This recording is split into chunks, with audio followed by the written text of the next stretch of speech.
Hi, I'm Brittney Ashley, your host of Breaking Norms, Building Dreams, your guide through this transformative journey in both business and life. This is your place crafted for dreamers, doers, or anyone who has been told they can't. Get ready as we challenge those narratives together.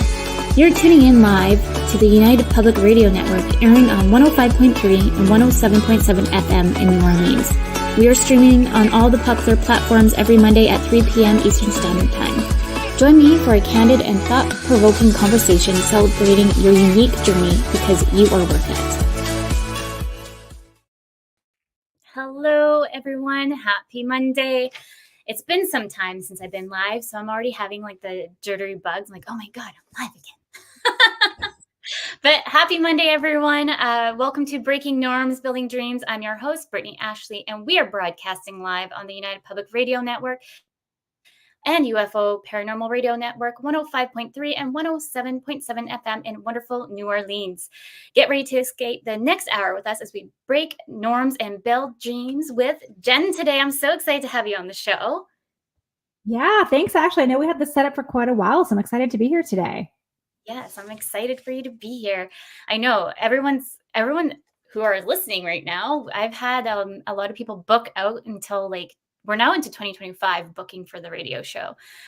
So I'm pretty pumped that so many wonderful guests want to come in here and share their journey, share their everything, like breaking down societal norms, all the things. So I'm so excited that the show has been so popular with the listeners. So thank you to all the listeners out there.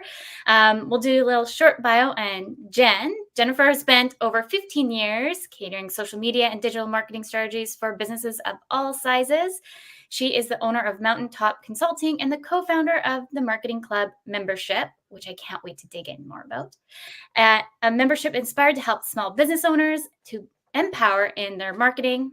Businesses hired Jen when they realize it's time to get social media and digital marketing strategies in place for their business.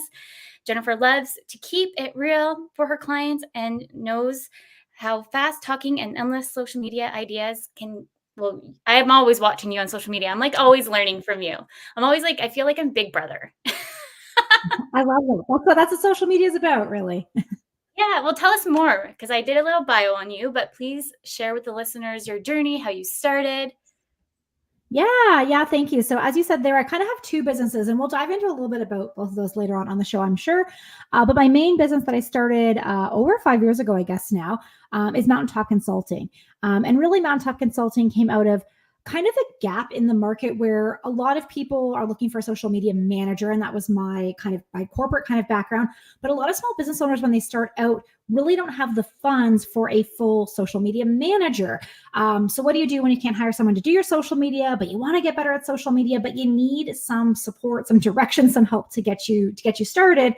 And that's kind of where I kind of came into the mix. So I offer kind of a couple of different packages or custom services for business owners of all sizes. And I really work with people who are brand new starting out. And I have some large corporate clients as well who they need a strategy. And whether that's a strategy to do it yourself as a solopreneur or a strategy to do it for your team and how to better implement things. And so that's kind of where Mountaintop Consulting got started about 6 years ago now. Wonderful. I'm actually just putting it in the comments. I'm trying to be more mindful of throwing the comments in because we have viewers who can see us and then we have listeners. So sometimes they can't see everything. Yeah, I love it. And I should say for our listeners, it's mountaintopconsulting.ca because we are broadcasting from Canada. It'll work the same in the States, but sometimes I know if you're listening in from the States, it is the .ca at the end. Yes, wonderful. And I find we actually have listeners from all over the world too. So yes, heavy over in the States, but then we have a really good listenership over here in Canada and over to Australia is my understanding. So we're kind of broad, but I love it. But yeah, so tell us more on what's made you kind of jump into being an entrepreneur. Yeah, awesome. I feel like as I'm talking to many women, I feel like my story has kind of similar layers. And maybe I know yourself have kind of the same story. I have two small kids at home. And so really, if I throw back my time to my oldest is 7.5 now. So to about, 8-9 years ago, I really had this plan. where I knew I had this amazing corporate job, but we don't have a lot of family where we live. We don't have any family, for that matter of fact. So it's just myself and my husband. And I really just knew the realities of being a parent meant, someone's got to have flexibility in their day. If we're both working these 9 to 5 jobs and commuting to downtown every day, like it's just not going to be feasible long term. And so I kind of set my mind to, I had a great corporate job, but really I've got to have the flexibility to working from home. And as you know, like set your own hours and who's going to pick up the kids from school when they're sick, or all of those pieces kind of coming together. And so I had, kid number one back in 2017.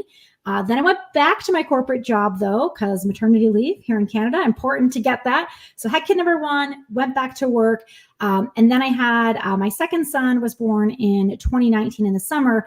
And for me, that was really my runway to go, okay, I've got to use this time to start building my runway so that if things go well, I won't go back to my corporate job a year later after my maternity leave. And so that's what happened. I was able to use 2019/2020 to kind of, I had already started my business, but really ramp it up to see, is this feasible? How would this work? And so then at the end of my maternity leave in midway through 2020, I, officially didn't go back to my corporate job. And that was kind of the official start to Mountaintop Consulting. So Mountaintop Consulting had been around for a couple of years before that, but that was kind of the call it the do or die moment. Like, am I really going to quit my corporate job and sign on the dotted line? No more steady paycheck and kind of make that leap. But because I had a bit of time to build it out. It wasn't an overnight change. It really had been many years in the work and many years of planning to really get to a place where I felt comfortable to do that. And that's important to kind of highlight too. I feel like in the realms of social media, we'll dig more into social media. I feel like there's a lot of people out there. They say like, oh, you can build your 10K months, come coach with me. And like that drives me bananas. Oh my gosh. Yeah. As an own coach, like, no, I'm not going to promise you because I don't know what your work ethic is like. I don't know who you know. Like, there's so many big factors into it. And like, I was just saying to you, like, it's been 6+ years for me building this business slowly and steady. And I just finally had I finally get it. I knew my vision. It's like my brain's like, yes, this is a vision, but I didn't know how to articulate it to anybody. But I had to go on that journey myself to finally put it all together in the pieces of the new website launch. So, and it took time too. Like we're still building the foundations in the business and having like the proper systems, the proper strategies in different areas, SOPs, like all the things to level up when I'm ready. But like building out the foundations as the kids are in school, for me, I'm like mine's like time clocking. I was like, okay, so Hudson's in daycare. We're almost like Yeah, 100%. school. Yeah, I know. I think the time piece is so often overlooked. I mean, if anyone ever checks it, go to my social media, Social with Jen, and I love calling BS on all those claims. That's my favorite thing to actually nitpick. I try. I think they're funny reels. I think my followers enjoy the same of really bashing that, like go from 0 to 100K in 3 months. Like literally, no one is doing that. And if they're doing that, their zero means, oh, actually, but I already had a business and I shut down my first business and then I started a second business with 10 years of knowledge and major connections and a huge marketing ad spend to go from 0 to 100K in 3 months, right? They're not truly starting from scratch because there's so much business knowledge you have to learn and so much marketing you have to learn that all these unrealistic claims, and I hate to say it, but they're targeted more towards women. It's typically women to other women making these claims. And I think it really does a disservice to the industry because there are amazing people out there like yourself who are ethically coaching and doing it in a great way, but it really hurts the industry as a whole when you have other people promising these results that just aren't realistic. 100%. And I don't know if you know my story, but like when I first started, like my background is in marketing and tech. But when I first started, like I came across a coach that promised all of those. And I didn't truly understand what a coach was back in the day. And so I was like, oh yeah, I'm going to go work with this person. And I just remembered, and even my sister-in-law listens to the radio show. Hi, Brooke. She was even like, you seem like you've been brainwashed working with this person because they promised you 10K months. And then I had the realization when I started working with them, I was like, you're just putting like random numbers when I'm sitting there like trying to plan. Your only strategy is like, here's a number, pitch it to them. I'm like, well, that doesn't really make any sense. Like looking back on it now, like making a proper proposal and all these things, I'm like, it doesn't really make any sense because I'm doing all the marketing, the full website design, like all the things to build a business. Then anyways, long story short, I learned my lesson. And that's why that the whole like piece just drives me bananas. And going on to your point, how they target women, it's actually quite true, because I've never really seen anything that really targets men specifically for those kind of ads, which is definitely there's a very lot more of it. Yeah, and I mean, I'm sure that there's lots of bro marketing out there as well, which is a whole separate topic. But I feel like the ads that I see, I mean, one, I am a woman, so I'm probably just seeing that marketing more directed at me, of course. But I think especially I see it a lot in the US market because, of course, in the US, we know maternity leave is quite different there. And so a lot of moms might find themselves in, maybe feeling a bit of a desperate situation where they do need some quick cash inflow. They're looking for a job that they can work from home and have that flexibility, which is all great. But then they're actually being scammed into these high ticket coaching programs, these other unsustainable marketing methods.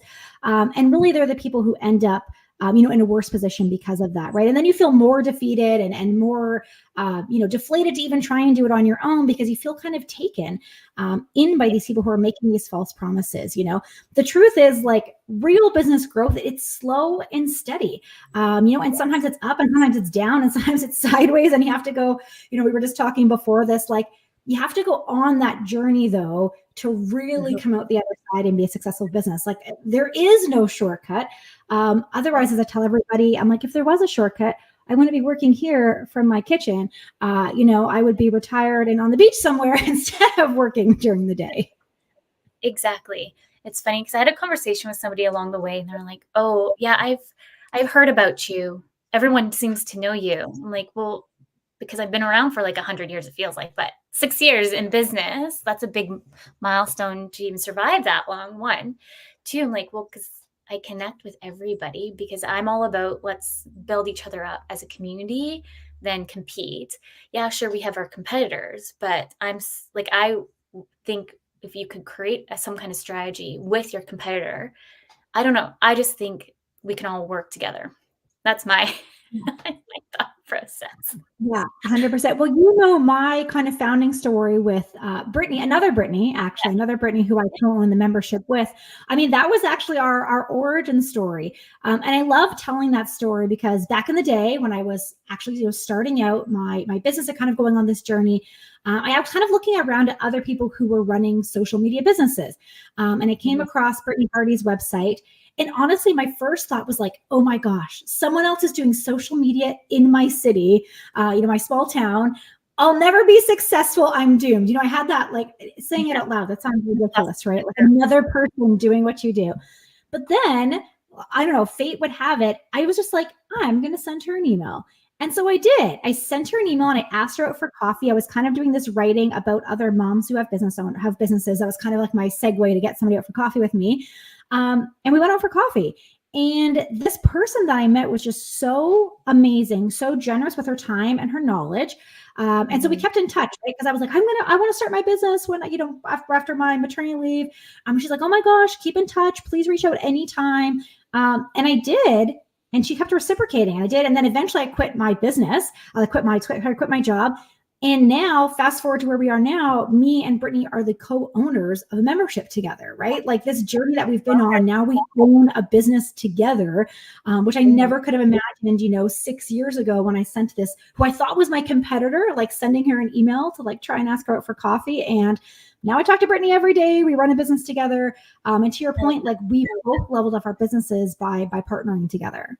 Exactly. And there's Addie who does the show, Negotiating Happiness, before my show. If all listeners want to go listen to Addie's show, she and I have the exact same business model, pretty much. Like, other than I offer business coaching, but we're strategizing on how we can work together so we both benefit. And that's the thing, is that if you have that competitive state always in your mind, you're going to lose out on so much. I think personally, there's room in business for all. So it's a matter of sitting down and taking the time to like outreach and have those conversations. Because if you don't have those curious conversations, you never know what's going to open the doors for them. And like Addie got me on the show. So yeah. Oh, I love that. Yeah, so you just never know. I actually don't have, I was just going to see, I don't have do you want to put it in the chat there for the Oh, membership one? yes, for the marketing club, it says join the chat here. I will click. Hold on. I Maybe we don't can, want to do. I'll tell you because I don't want to mess it up while it's live. It's just okay. marketingclub.ca. Marketingclub.ca. That is the membership. And really, again, the membership again kind of came out of this need for me and Brittney both are people in digital marketing and social media specifically in different ways. But kind of like you, like I work with people with coaching and strategy and getting them set up. But then once they're done with me, they're like, but then Jen, then you go away and then they kind of lose this momentum. And so we were kind of like, well, how do we keep that momentum going for people? How do we continue to support people where they are in their marketing with ongoing support, but in a cost-effective way? Because booking one-on-one sessions might not be cost-effective on an indefinite basis in the future. And so that's where the marketing club came out of. And so really the marketing club is a place where people come together where we have coaching, we have workshops, we have training, we have content planning sessions, co-working. We actually had our co-working session this morning or this afternoon, depending on your time zone. It's 10 a.m. Pacific time every Monday. And every Monday, people join us on Zoom. They tell us what they're going to work on. And then they just actually do the work. We share a video, they do the work, and we're there in the chat, obviously, to support them with questions or reviewing content and things like that. But seeing people come together to just take action on their marketing consistently, for me, has really been the big win, and just being able to support people through different challenges with different types of marketing, but in a way that is still accessible to most business owners. Because I tend, like, when we are a business owner, we're the everything. So we're admin, marketing, all the things. And I love marketing. I don't love bookkeeping, so I outsource that. But marketing's a lot in itself. You have your email marketing, you have your social media, you have your blog, like depending on whichever you want to kind of like really move forward with. But I love that you guys have that group, because I find, like, for myself, I'm so busy for my client work that I sometimes forget about me. And then I'm doing things like last minute, like I messaged you last minute. Right? I'll So send we'll you. Yeah. But like you get, like, because sometimes you don't have the capacity to outsource right away. And the one thing that I love to educate our clients on too is, like, how can we learn certain things ourselves to move the needle in maybe marketing. And so I love that you have that group. I'm so excited. Do you guys do about your courses as well, like how to launch courses? Because I know you did something along those lines. Yes, we have. I mean, we've had some specific training about launches and about digital products. And then on the back end of that, because of course there's always a back end, we also help with through a more one-on-one service. So not with the membership, but we offer a custom set up your membership program as well. That's kind of the journey. Like that's kind of been like the long tail of the journey, is now starting to help people say like, hey, I want to launch a membership. What is some training that we could do on for people who specifically want to launch a membership, and what are the steps? Because me and Brittney have also been very honest about, again, it wasn't an overnight success story. We didn't have one launch and make $1 million. It was kind of this slow and gradual growth. And we're on track to cross 6 figures this year, which is a huge milestone. But it's also taken, thank you. But it's taken almost 3 years to get there with 2 people working on it. Like it's been a journey to get there, right? And we really like to be transparent and share. There are definitely strategies and tips to get you there faster. And if we had known some of those things in the early days, we might have gotten there faster. But like many business owners, we were also in the trenches learning it ourselves. And so now we want to try and course pass along some of those learnings and those systems that we didn't have when we first started, because we were really just winging it to get you started. But I love sharing that story because you don't have to have it all figured out to launch a program, a course, a membership, whatever it is. You really just have to start. And that's kind of what we tell people, is you just have to start somewhere. And maybe your first digital course is going to get 5 people signed up. That's amazing. That's 5 people who've been introduced to your work before. Maybe your first membership's only going to have a couple people in it to start. Amazing. That's great. Like that's kind of where you just want to get the momentum started, because when the ball is rolling, it's much easier to keep it going. Yeah. And I really think memberships are progressing. So many more businesses are adding it that as another tier to their services and whatnot. So definitely reach out to Jen if anyone's listening, and Brittney. I've met Brittney as well.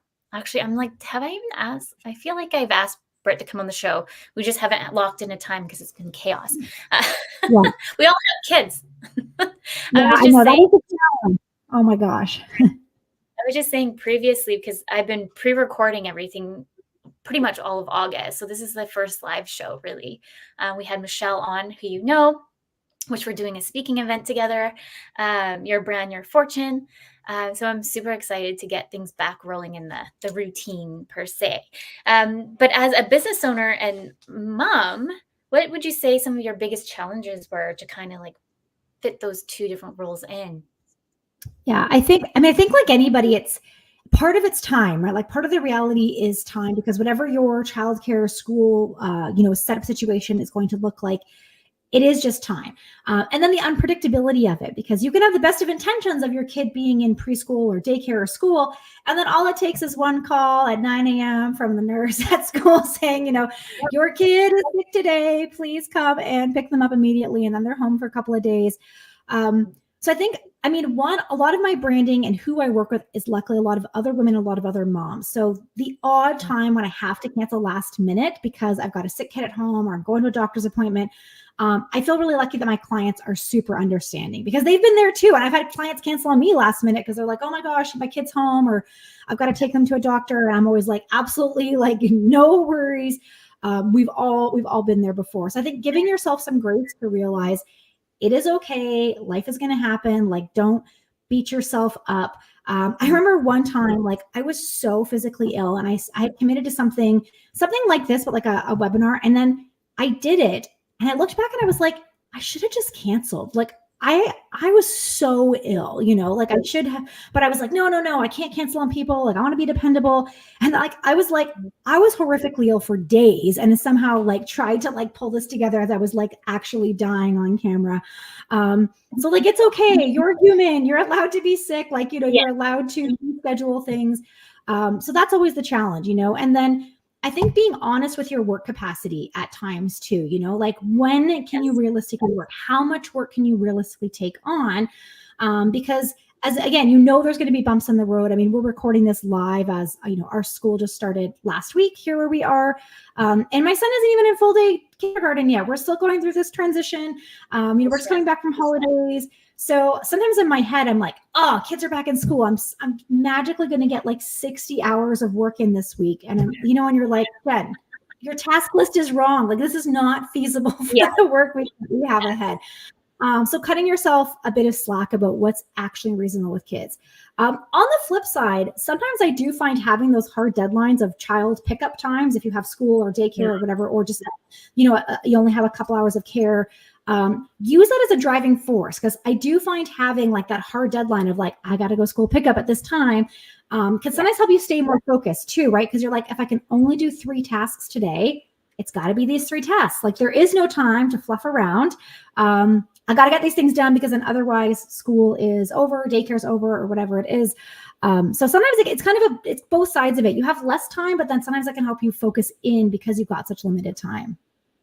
Yes, I've noticed my threshold. I tend to unfortunately be a lot more focused between 12 until 3, which is hard because 2 is when I have to leave for pickup. Of course. And so I'm like, okay, how do I make this work? And so I've been just playing with it. And the biggest thing that I've learned this year, anyways, or last year, was to really try to give myself more grace, because I'm so hard on myself. Like, I'm a high achiever. I'm constantly having more courses to do or doing like all these other things. And it's like, even my husband's like, well, do you have time for that? I'm like, probably not, but I'm going to do it anyways. My ADHD brain needs to always be like some kind of dopamine, just keep on going. So like my dopamine hits. And so long story short, for me, I've really learned to give that grace of like, okay, you didn't accomplish that today. Why? And then reassess the day and kind of have more curious questions for myself. I'm like, what could have I done better? Then yes, these are your like thresholds. What could we have done in those thresholds with these projects, if that's your time to actually get things done? Yeah, no, I like that too. I try and have different projects for different parts of the day too. Like, I think the reality, like for any person who works any job, you're never 100% focused 100% of your working hours, whatever that looks like for you, right? Like, you kind of ebb and flow. And so I think you have to have different projects for different times of the day as a business owner to be like, if you're super energetic and focused in the morning, then that's got to be your hardest task. If afternoons are slower for you, then pick something that's like, maybe you have to review copy or something that's a bit more, less intense. I often do work in the evenings for a little bit after my kids go to bed. And that's kind of my me times for like, when do I get to work on my projects or my marketing is often that time of the day. So again, like it kind of comes back to that, like being honest and giving grace to yourself to be like, well, no one's sitting in for 8 hours focus without taking a break or looking up from their computer. That's not a realistic time block to get stuff done. Mm-hmm.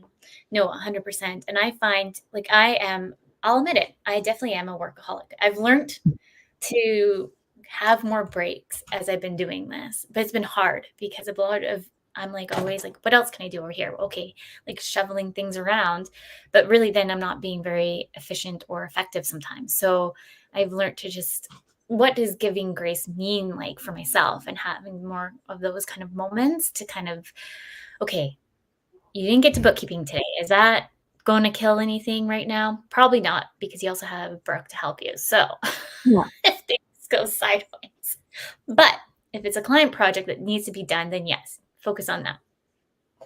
But yeah, it's all like the juggling of all the things in between. And I think we as moms, I think it's also important. This is what I'm learning to do too, is self love time on not maybe just work, but going out and doing paddleboarding. Or I actually got my first pedicure yesterday. Oh my I've gosh. never I done love it. I've never done it before. I asked my good friend, it's his birthday, and I was like, I'll pay for you. And he's like, okay. So I was like, let's go for your birthday present. But yeah, it's just like breaking down those time management. I struggle with it also with ADHD, like all the above. So I try to give myself, okay, you know that you struggle with this, give yourself an extra 15 minutes maybe. Get Yeah. out the door. Yeah, exactly. Yeah. We're already at almost 30 minutes midway. So, for all the listeners, welcome to Breaking Norms, Building Dreams. You're live on the United Public Radio Network and the UFO Paranormal Radio Network, 105.3 and 107.7 FM in New Orleans. It's always sometimes like a mouthful when I talk super fast. I know you Yeah. talk super fast, so I think maybe we Practice should that. get Yes, maybe we should dig in a little bit for any of the listeners for like social media. I know you love social media. Any maybe tips and tricks, any new business owners listening and they're really wanting to get started that you might want to share with them. Awesome. Okay. I mean, I could talk on that for several more hours, but I'll try and keep Yeah. us succinct here for the show. I think the first thing business owners often get well at, because I mean, there are numerous social media channels these days. You got TikTok, you got YouTube, you got Instagram, you got Facebook, you got LinkedIn. And new business owners, I think, tend to want to dive into everything. Like they want to be on all the channels right away, blasting the message. And that's a really fast way to burn yourself out. So even myself, a social media consultant, I do not post on all the social media channels. So that's the first thing I want you to take away is really pick one, maybe two at the very most, but I honestly would start with one channel. If you're a new business owner, or honestly, even a developing business owner, I always say it's way better to be consistent and really delve into a message on one place than kind of watered down across 6 places where your message is kind of getting lost or it's just not formatted correctly per channel. So it's okay to have your handle in different places. I often do lock down my actual username in different places, but I actually only post consistently in 2 places right now. For me, that's Instagram and LinkedIn. And LinkedIn is actually a recent addition for me. Really, it was just Instagram before then. So if you're in too many places right now, take this as permission to do less channels going forward.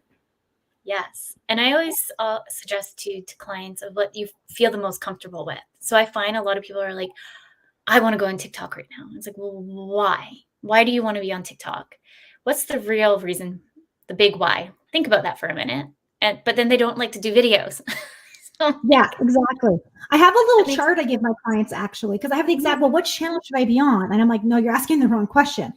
The 2 questions you ask is, what type of content do you honestly want to create and that you will create consistently? If it's video, it's amazing. If you love being on video 5 days a week, you can have a TikTok account. If you love being on long form video like this show and you want to really go really in depth and you'll commit to doing that, you can have a YouTube account. If you hate video though, which most of my clients actually admit to, then I'm like, then you cannot have a TikTok account. Like, I don't know what to tell you. This just isn't the right format for you then. So first, let's talk about format. LinkedIn I actually love because it's the one platform you don't need any graphics for necessarily. Like, they're optional. You could have a video or an image, but you could just write. And for me, I have found the image actually is not the make or break for my post, because I've had posts do very well that are it's just a caption, right? It's just the text. And so for people who really want to lean into less graphics or less video, I'm like, why don't we explore LinkedIn? Why don't we explore, maybe it's a publication on something like Medium or Substack, right? Like, there's other places to hone that skill. Or maybe it is Twitter or X if it's really just going to be writing. If you're in the middle and you like graphics, let's talk about Instagram, maybe Facebook, honestly, probably not, but maybe Facebook, and then if you love video, then we can talk about other platforms. So that's, to me, is question number one, is honestly, what are you going to create? And then, of course, question two is the overlap of where is your audience. The good news is there's like 1 billion people on each platform. So some of your audience is there. People are always really concerned. I'm like, there's 1 billion people on Instagram. There's 1 billion people on LinkedIn. You're bound to find a few people for your services on each of these channels. I don't typically stress too much about that part, but sometimes there's a stronger lean towards one channel or another for their specific, if it's a really niche down target audience. So really want to look at the sweet spot between what will you commit to showing up doing, and then where do you really best think you can serve your audience or meet them where they're at. And that's really the channel or channels that you want to pick to get started. I love that. Yeah, 100%. Because I just find when anybody new is going to social media, they're like you mentioned, they want to go to all the platforms, which is great, but can you really sustain that if you can't outsource somebody?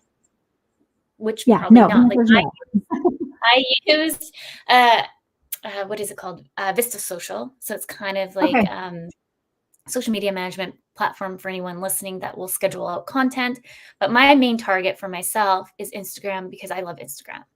So my content's more geared for it to look pretty and nice. I'm just like it's my creative moment that I like to do in the marketing side of business. And so I personally love Instagram for that.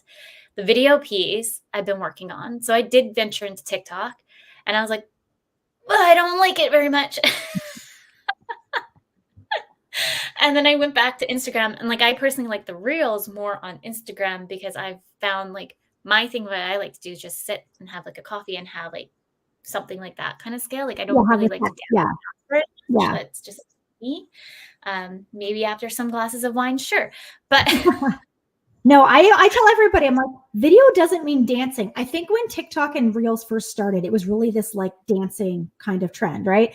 And everyone got a bit panicked. And everyone's like, I don't want to dance on video. I don't want to point to things on video. I'm like, there are so many creative and easy ways you can do video now that don't require any of those things.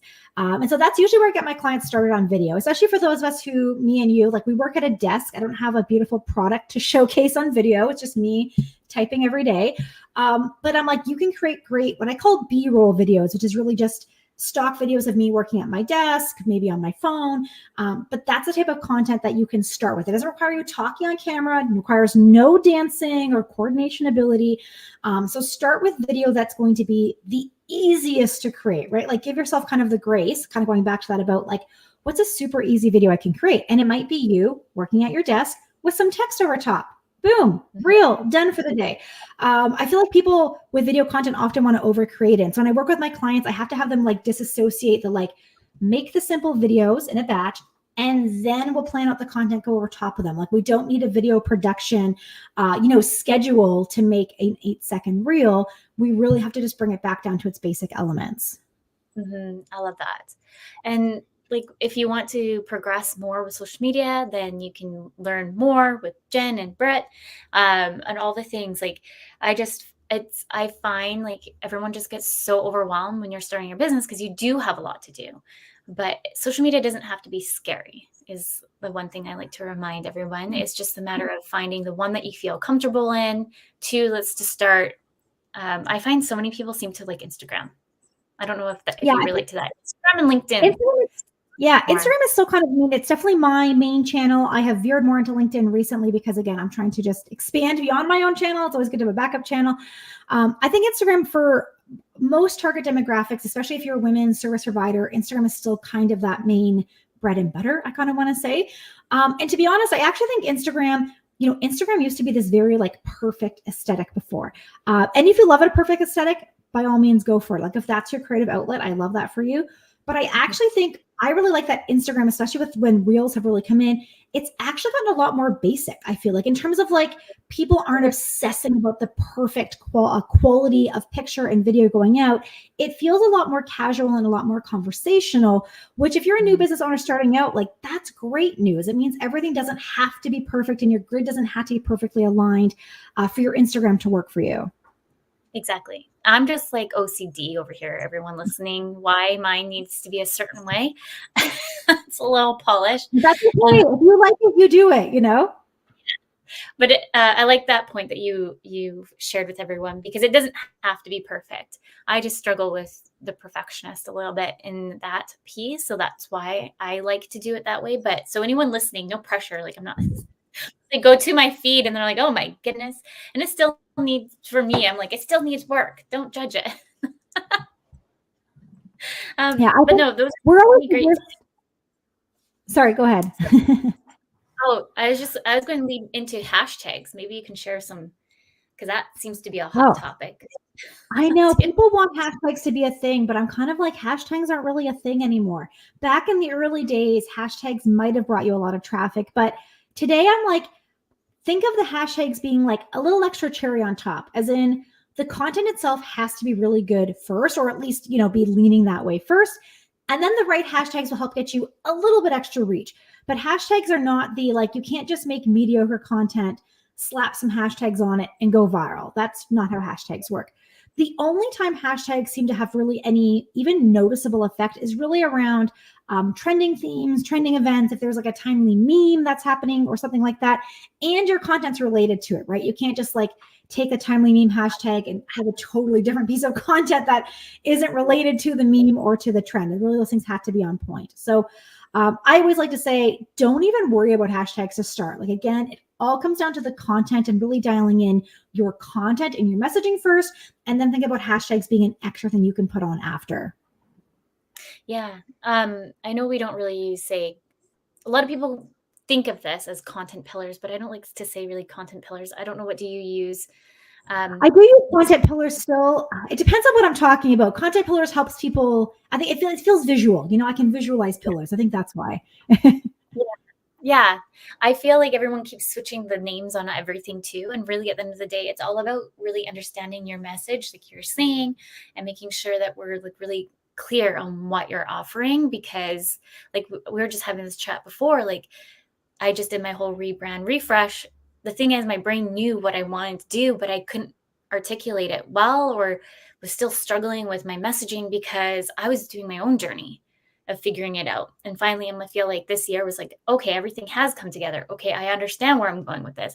Let's do this. So now I feel like my messaging is just going to make more sense, because now it follows on the website to the social media, all the things. Because you used to go there, I actually had my client just say, being like, I love your website. I can see this is your heart, your soul. Like, so nice. Your website. I didn't know what was going on. Not to be mean, like it was pretty, but I didn't know what was going on. But I still reached out to you. And I was like, well, that makes me happy, because I put a lot of time into this rebrand. But it's good to have those moments and think that if you don't, because I'm always constantly going without thinking. And so this year, what I decided to do is not take on certain clients, to make sure I just focus on the rebrand and understand the strategy where I want to move forward with. Especially, you might have some intakes about paid ads. Like me, I always like to say, like, let's fix everything organic. Like, I'm my own worst client. Yeah. I'm getting better. But for clients, I'm like, let's fix everything organic first before we pay into ads. Because what's the point of paying? It's money coming down the drain. We're sending them all to maybe your website or wherever you want to send them, funnel them into, and then the messaging is not clear. Then you're going to lose that lead. Oh yeah. Oh gosh, I could talk about paid ads forever. Paid ads, like I try and tell people, like every time when somebody wants to do a paid ad, I'm the same. I end up talking them out of paid ads completely, because paid ads are not a band-aid solution. They do not fix a broken business, I always say, or they do not fix a business problem. And so, like you said, like if your messaging already isn't clear, if your website's already not converting, if you have offers that don't sell, ads don't fix that.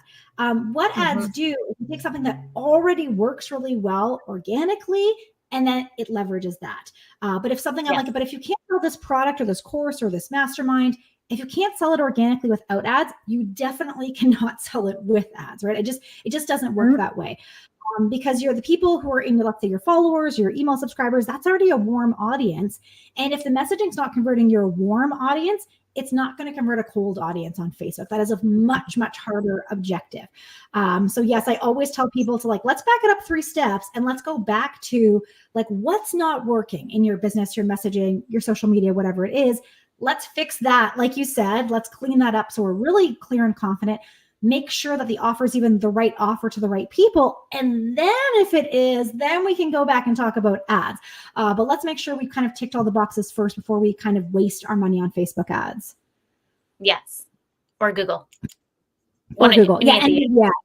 Doesn't matter which platform it is, but yeah, you want to have all your ducks in a row first. And I always tell people, think of ads as testing. Do you have money to run a test? Because if you need ad number 1, day number 1 to convert, it will work for you, right? A lot of ads is really about testing the messages and going, oh, okay, interesting. This message is getting more reactions, more responses, more signups, but it's not always about conversions in the short run. It's just actually getting better data so that you can continue to make better ads, better organic messaging. And in the long run, they might convert, but ads typically take a longer, I'm sure you see this, it's not week 1 where you're making a 10 times ROI on your ads. I mean, I wish that was possible for our clients, but typically it is this much longer time to scale up to a place where even you're breaking even on ads. 100%. And I was just having this conversation with a real estate agent because they wanted to hire us to boost, just boost it. Oh gosh. And I was like, no, we don't just boost. But she's wanting to sell this home, so she's wanting to pay an ad. So I'm like, that's fine, we'll do that. But we're not boosting, I'll tell you that. We're going to go into Meta and properly set it up. And set up a proper ad campaign. So anyone listening, please don't boost. Please don't boost. And actually, if you boost from your iPhone, you will actually get charged a 30%. That's right, 30% service fee through Apple for using an Apple device for ads. So let's say you charge $10 to boost a post. Your bill's actually going to be for $13. So definitely don't boost through your iPhone. But really, the boost button is really Meta ways of really just taking more consumer money because they've made it quote unquote easier. And I'm using air quotes here for our listeners. But yeah, it's easier for Meta to take your money. That's how I phrase it. It's much easier for them to take your money, but it's much harder for you then to run better ads. So it is always worth the time to either set up an ad campaign properly, or of course, hire someone like yourself or a team to properly set up those ads for you. 100%. We should talk about your brand, your fortune. I know I talked about it just slightly. We should circle back into it because the event's coming up. When's your talking slot? I don't even know. I am Thursday, and I want to say I'm 2 p.m. Pacific time. I will double check on that, but it's definitely Thursday, this Thursday, September 12th. You're listening in, and you can go to yourbrandyourfortune.com. Again, that's yourbrandyourfortune.com and save your seat. It's completely free. There's going to be a ton of amazing experts there, talking about all kinds of things really about marketing. I'm just going to actually put it in the chat for everyone. Awesome. There we go. Yeah, I see it on the scroll bar there. Multitasking. There you go. Yeah. What is your topic on? I'm pretty sure I'm at 1:00, so I'm before you because I had to leave to go pick up the kiddos. And I'm just talking about being authentic to your brand and marketing tactics and just being true to your values, and then also about imposter syndrome, because I find that we struggle a lot with imposter syndrome as we're building a business. It doesn't matter what area we're trying to do. It could be marketing. It could just be trying to Well, really a lot of it could be marketing, but uh, at the end of the day, it's all about imposter syndrome and being authentic within your marketing tactics, because I Yeah. feel like we always, like we're just talking today, like being like where to show up. There's all these different places. Unfortunately, with social media, we get kind of told like, oh, this is a new place. You need to be here, like Clubhouse. Like, I don't know. I was Oh my actually gosh. just in Remember there. Clubhouse? I was like, what is it doing? Because I still have it on my phone. I was like, how is it? What's happening over there? I remember when you first launched, and now it's just crickets. I don't know whoever is still over there. And then I went on there, and I'm like, this is so weird now. Like, it just looks like people are like, I went into a chat room, and I was just, they're like asking, like, it just seemed like I was in like a dating program. I was like, Oh this is god. weird. I'm out. Yeah. No, thank you. No, thank you. It could have been just a bad group to pick in, but, like, I wasn't able to pick very many groups to join. So I would search, like, marketing groups or social media, or, one was just, like, networking. And so I was like, "Oh, Mm. I'll pick that one. That one has 40 people in it." And when I was listening to it, I was like, "This is awkward. I'm out." I don't know, did you go venture Yeah. a little bit into Clubhouse when it first No. came out? See, I feel like I'm pretty good about holding off on new things. Like I never joined Clubhouse. I played around a bit with TikTok when it came in because, of course, in the social media world, I'm like, I have to be able to speak to it. But honestly, for me, I think I actually have some posts on it. So I played around with TikTok a bit because, again, you've got to know the features. I've got to be up to date on stuff. But I actually deleted TikTok off my phone, and I've never put it back on unless I needed it specifically for either a specific client or a specific research case. Because for me, I just know, like, I know myself, and I'm like, TikTok, I was scrolling on TikTok for hours, and it's such a slippery slope because it starts as like legitimate research for something. And then like 2 hours have gone by, and you're like, oh my gosh, I'm watching cat videos and clearly not researching anymore. And so I just have to make my peace to be like, even as a social media person, I don't need to have TikTok on my phone. I don't need to be on TikTok. My clients are not on TikTok. Like I know that for a fact. Like my clients are not, and they're not trying to be marketing on TikTok. My clients are marketing on other platforms.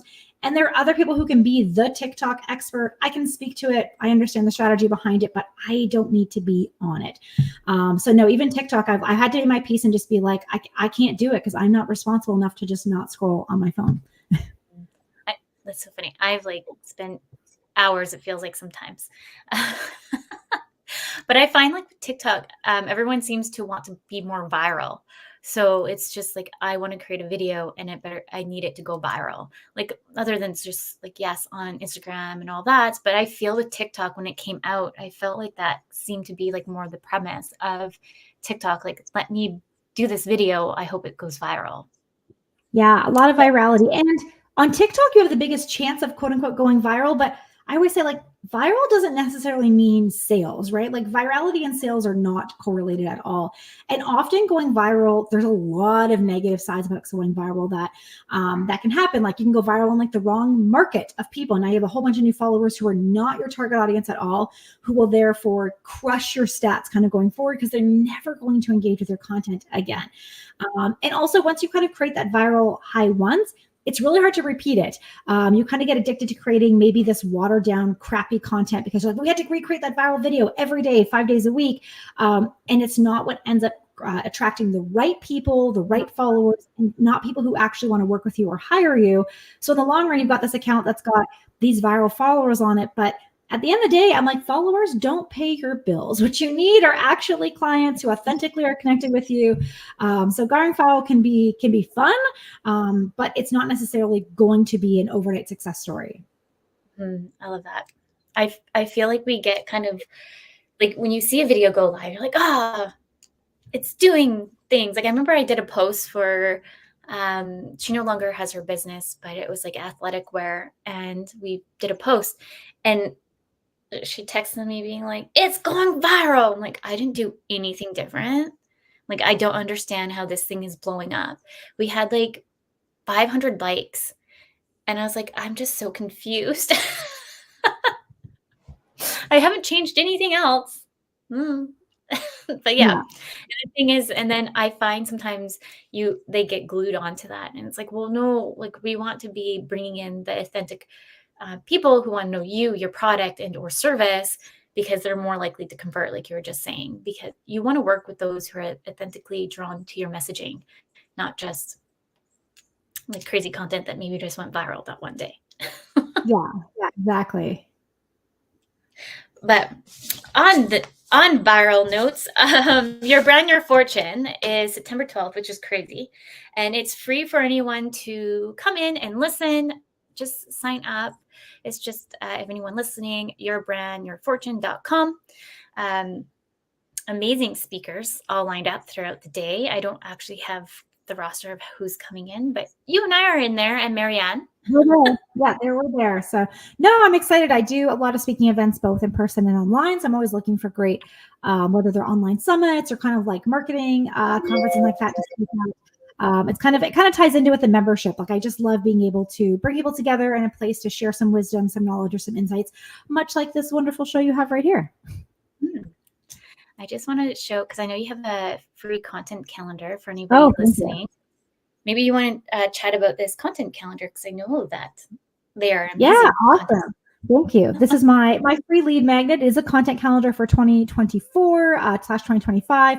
And really the first place I often get introduced with clients is the first step is having some strategy and some content pillars, but then actually putting pen to paper or typing for a content calendar to put ideas in. And I know people often get so stuck on what to post about. So this content calendar, it is free. It has 365 days of content ideas with different buckets and different pillars, all color coded, because again, my OCD and the color coding of things is important to me. So that is ready for you to go. And you've got the link there. It's at my website, mountaintopconsulting.ca/free social media content calendar. So if you are just like, I just can't even think what to post about 2 days a week, never mind 3 or 4, please download a copy of that. It comes with instructions on how to use it. And I mean, I feel like I know I've had such great responses from it because it's a very tangible, it's a Google Doc, you can edit it. And really my whole goal is just to make content planning easier. When people get it, they go, oh yeah, I could just do a post like this. Oh, and that's a great prompt for the next post. And it's really just meant to make that kind of brainstorming part easier to get those ideas out of your head and onto paper for you. Love it. I know I find so many business owners get a little stuck a little bit in their own way of what kind of content can I produce where I don't know how to show up. So love it. Anyone and everyone listening, please go to Jen's website and download the free content calendar because it will help you. Great ideas and then some. But we're almost at time here. So before we kind of end the show, do you have any kind of tips or anyone maybe they're ready to scale? Let's, instead of just starting out, because I know we talked a lot about just starting out, but how, if somebody's ready to scale and move the needle more on their marketing, do you have any other tips? They have the social media kind of laid out, meet the messaging, but they just don't know where else to go from there. Yeah. My next favorite step is adding email marketing in. So I know it's kind of beyond social media. I love social media really for building awareness and for a community. Those pieces are great. And for like the first, like testing ideas, testing your messaging, just getting out there in the world, social media is the best place to start. But when it comes to people clicking the buy now button, whether that's a course, a membership, a coaching program, whatever that might be, email has like 10 times the conversion rate of social media, of any social media platform. And so I really love putting those things together, is really, use the social media that you have to go, okay, I've got some engaged followers here. I've got the content that's working.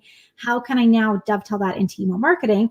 And so I use things like my free content calendar. I share that on social media to bring people over to my email marketing list. And then I just end up repurposing a lot of my content. So your content for email marketing doesn't have to be 100% new. I often actually take my best social media posts and that becomes my newsletter for social media for the week. So if you're looking to scale or you're finding, I'm just not getting the conversion I hoped for from Instagram alone or LinkedIn alone, my next advice to you would be, okay, it's time to bring these followers over to an email list so that you can start getting a higher conversion rate.